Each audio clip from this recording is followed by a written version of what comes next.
The morning sunlight poured in through the enormous windows, stretching thin gold ribbons across the tiled floor of the office. I stood at my drafting table, eyes fixed on the blueprint I'd spent most of my evenings perfecting. Beyond the faint gridlines and careful measurements, I could almost see the building rising on some empty lot, glass shimmering, textured steel bracing the walls, courtyards full of jacaranda shadows. Sometimes it felt close as breath, as if I just reached forward I could step inside, but I kept my hands to myself. Every muscle in my fingertips trembled, the kind of tension I'd learned to mask with forced calm. At the far end of the open space, my boss stalked toward me. "Senor Torres never walked anywhere," he stormed. People parted in front of him like accent-tiled waves on a lobby floor, voices falling silent as he passed. He stopped before my table, one thick hand smugly pressing on the corner of my drawing. "Is this your new miracle, Rivera?" His accent was clipped, voice heavy with sarcasm. I met his eyes, carefully erasing all trace of hope from my face. "Yes, sir," I said, steady but not cocky. There was always that moment, one chance to let him see a sliver of pride or to bury it under layers of apology. I'd learned from the others that pride only made him crueler. He leaned in, examining the plan, a multi-use park in Iztapalapa, blending low-income housing with gardens, an airy community plaza at the center. My handwriting curved confidently across every note, believing in its own worth. He thumped it with a blunt finger. "What is this? Fantasy islands for abuelas and street dogs." A few people tittered. I took one more slow breath. "It addresses green space per capita in the..." He cut me off. "We don't have money to waste on idealism. Rao, come look at this nonsense." Louis Rao appeared at his side, a senior architect with the personality of unfinished cement. Rao's eyes crinkled with amusement as he squinted at my sketches. "Looks expensive and unnecessary. You think these people care about design?" The word "these people" made the rage crawl hot up my neck. I pressed my lips together until Torres spoke again. "You're wasting your time. This isn't some university competition. Our clients don't want to raise heroes, just profits. Next project. Throw this in the recycling bin where it belongs." He snatched the page, crumpled it, and tossed it into the plastic can by my feet. Mocking applause rippled behind me as he walked away. I stared at the scattered pencil shavings on my desk, hands curled into fists. Inside, a voice screamed, "Defend yourself, shout your intentions," but fury was a dangerous companion. Instead, I exhaled, slow and hard. Then I picked up the wad of paper, smoothed it as much as I could, and slipped it into my backpack. Failure strung, but it didn't kill. After work, I stood outside the building among the exhaust fumes and evening traffic of Angel de la Independencia. The air vibrated with passing buses and floodlit concerts spilling over from the plaza. My phone buzzed with a message from my uncle. "En contrast trabajo serio ya o sigues haciendo dibujitos." That familiar joke, "still doing little drawings," landed exactly where it always did, both joke and careless wound. I put the phone away. The city stretched around me, cloudy with smog, inescapable and beautiful. I'd always known I wanted more. I grew up in Santa Marta, eastern edge of Mexico City.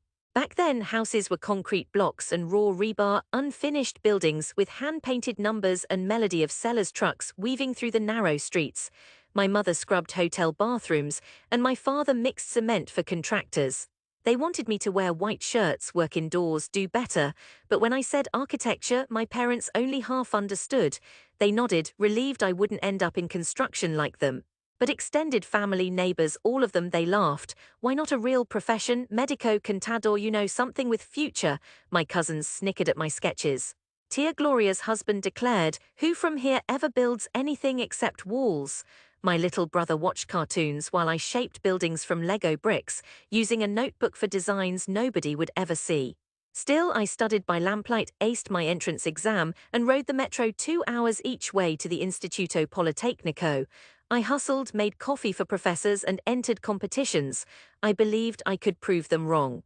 But even after university, the jokes persisted. "Still not a real job. Draw me a house with 10 bathrooms, Sabrino." The word ridiculo found its way into every story about my work.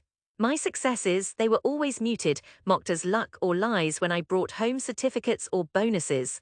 So standing at the edge of Reforma that night, blueprint crushed in my bag, all I wanted was revenge. Not violence, just vindication.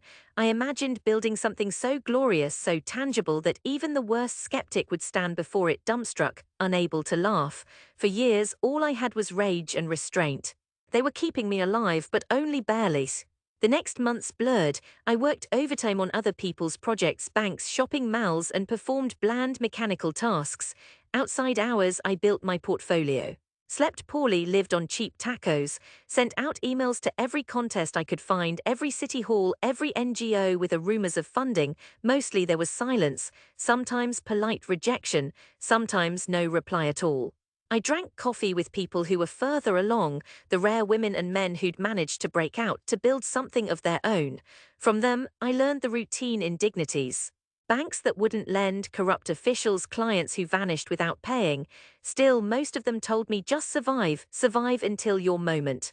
Eventually it came. A nonprofit in Mérida was seeking a Mexican architect for a flagship project to design and build a new community library and cultural center outside Mérida, serving a cluster of rural villages. They wanted local talent. They wanted heart and vision, and something that could run off solar power in seasons where the river dried.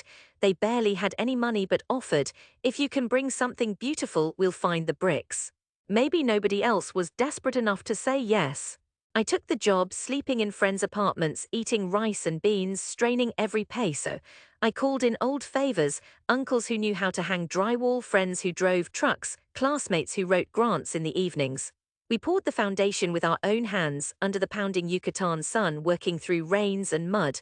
The project took 15 months and all of my nerve. There were setbacks, the roof design nearly failed, concrete suppliers shortchanged us, several times power cut out in blazing afternoons.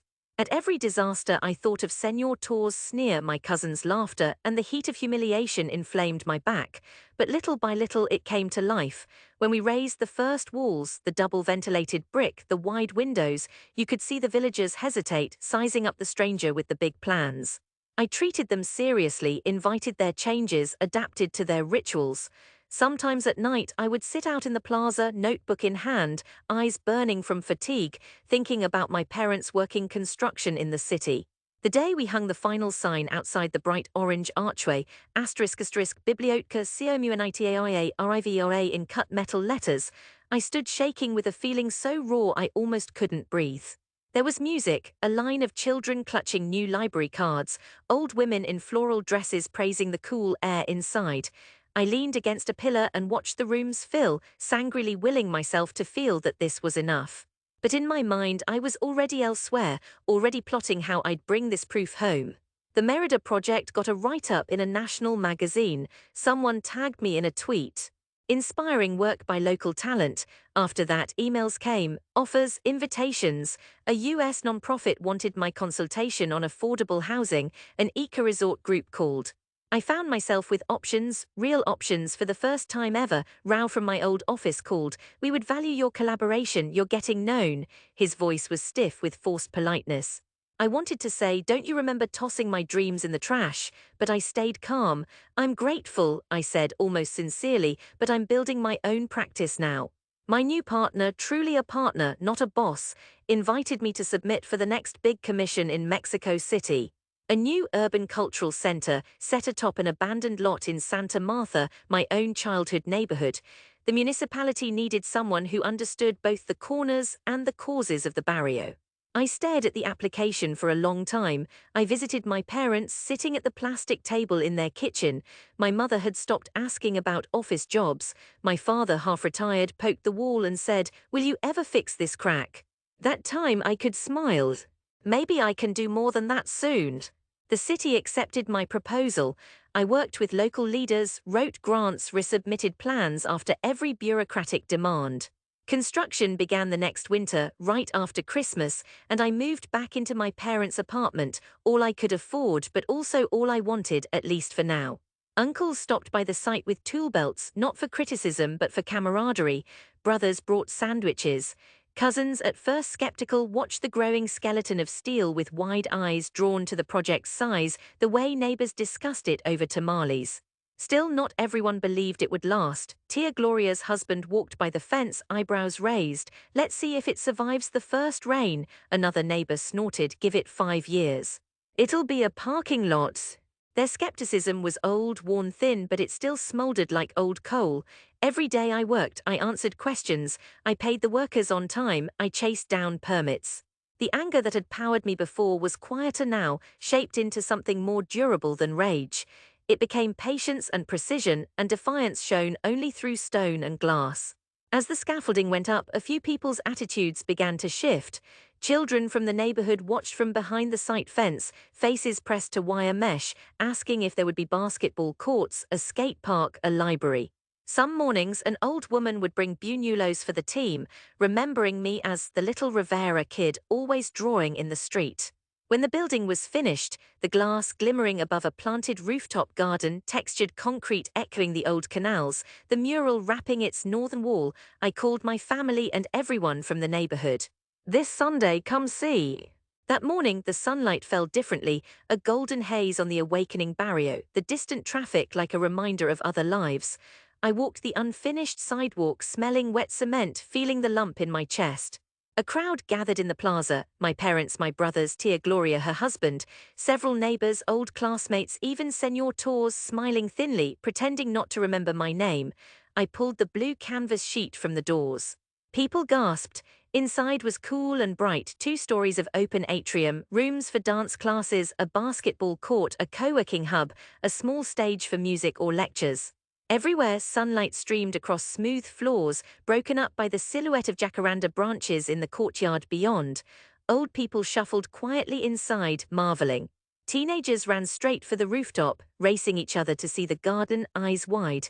At the heart of the atrium, my father put his hand on my shoulder, proud but speechless. My mother wiped her eyes with a corner of her shawl.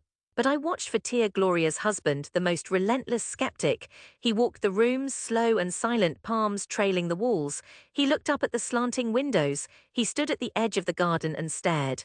Finally, he stopped before me. He couldn't look me in the eyes. His voice was rough. I said it couldn't be done. I was wrong. I nodded, throat tight. Torres hovered at a distance, watching me surrounded by the very people whose skepticism had once been brick thick. At one point he drifted over. You always had a certain flair, Rivera, he said, words glancing off me, but I never imagined this. He gestured to the sunlit rooms, the sound of volleyball on the court, the laughing children, the gossiping mothers, the bright green vines already curling over the mural outside. For a moment I remembered that day in the office, my plans in the bin. The rage flickered, brief, almost sweet now, but mostly what filled me was relief, not cruel triumph, but a cool peace built stone by stone. I smiled, not bitter, just steady. I always imagined it, I said quietly. Later, standing beside the rear wall, I looked out at the street I'd grown up on, cobblestones worn by 1,000 shoes, the hum of vendors, the calls of children. My dream had become concrete, glass, and community. The doubters had witnessed it. Their laughter had run dry, replaced by awe, a hush that meant something real had changed. The success was not only in what I'd built, but in returning, standing with those who'd mocked me, the proof among them, letting them see that something beautiful could rise up from anywhere, from anyone, even from the most ridiculous dream. And I knew then I had been right to believe.